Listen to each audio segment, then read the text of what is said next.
इस साल के आखिरी में बिहार में विधानसभा चुनाव होने हैं। आज तक बिहार में कभी भी बीजेपी ने अपने दम पर सरकार नहीं बनाई और नहीं यहाँ कभी बीजेपी का मुख्यमंत्री बना। हालांकि इस बार पार्टी यहाँ हर हाल में एक तरफा कमल खिलाने की कोशिश में लगी है।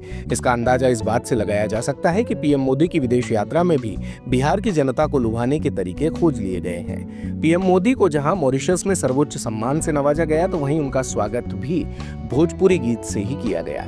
इसके बाद जब पीएम मोदी के भाषण की बारी आई तो इसकी शुरुआत भी भोजपुरी से हुई। पीएम मोदी ने मॉरिशस के प्रधानमंत्री को गिफ्ट के तौर पर भी बिहार में बने मखाने ही भेंट किए। दरअसल मॉरिशस को मिनी बिहार कहा जाता है। अंग्रेजों के वक्त बड़ी संख्या में बिहार के लोगों को मजदूरी के लिए मॉरिशस ले जाया गया था, जो सिलसिला आगे भी चलता रहा और धीरे धीरे यहाँ बड़ी संख्या में बिहारी बस गए। यहाँ 70% लोग भारतीय मूल के हैं और 54% मॉरिशस के लोग भोजपुरी बोलते हैं।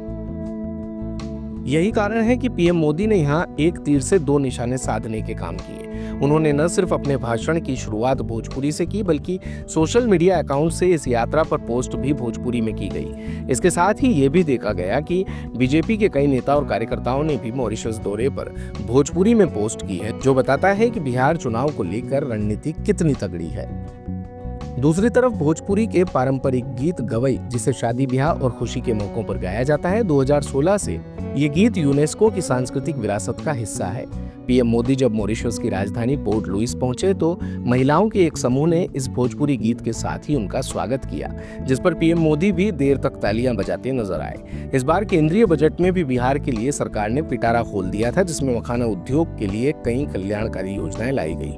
अब जब पीएम मोदी मॉरिशस में है तो उन्होंने यहाँ के प्रधानमंत्री नवीन राम गुलाम को बिहार के मखाने ही गिफ्ट के तौर पर भेंट किए। ऐसे में ये साफ है कि पीएम मोदी इस गिफ्ट के जरिए बिहार की जनता को क्या संदेश देना चाहते हैं। आइए अब कुछ और समझते हैं। तो बिहार में भोजपुरी वाले बक्सर, आरा, सासाराम, काराकाट, औरंगाबाद सीट पर पिछले साल एनडीए को हार मिली थी, जबकि ये इलाका और इन सीटों पर बीजेपी का सालों से दबदबा माना जाता रहा है। भोजपुरी बेल्ट में बीजेपी के दिग्गज आर.के. सिंह और अश्विनी चौबे जैसे केंद्रीय मंत्री चुनाव हारे थे, लेकिन विधानसभा चुनाव होने में बीजेपी के लिए भोजपुरी रीजन को साधना बहुत जरूरी है। बिहार में भोजपुरी एक बड़े हिस्से में बोली जाती है। जिलों के हिसाब से बांटे तो कुल 10 जिले हैं, जो भोजपुर, सारण और चंपारण तक फैले हैं। भोजपुरी बेल्ट के 10 जिलों में विधानसभा की 73 सीटें हैं। इनमें 2020 में महागठबंधन को 45 सीटें मिली थी, एनडीए को 27 और 1 सीट बीएसपी के खाते में गई थी। सिर्फ चंपारण में बीजेपी ने अच्छा प्रदर्शन किया था, जबकि भोजपुर और सारण में एनडीए का मानो सूपड़ा साफ हो गया था। 2020 के विधानसभा चुनाव में बक्सर, रोहतास, कैमूर और औरंगाबाद जिलों में एनडीए का खाता तक नहीं खुल पाया था। साल 2020 का नतीजा ही आम चुनाव 2024 में रिपीट हुआ, यानी भोजपुरी बोलने वालों का मूड नहीं बदला। संभवतः मॉरिशस में पीएम मोदी की भोजपुरी इसी खाई को भरने की एक कोशिश है। कहीं सुनी के लिए भारत कवरेज की रिपोर्ट।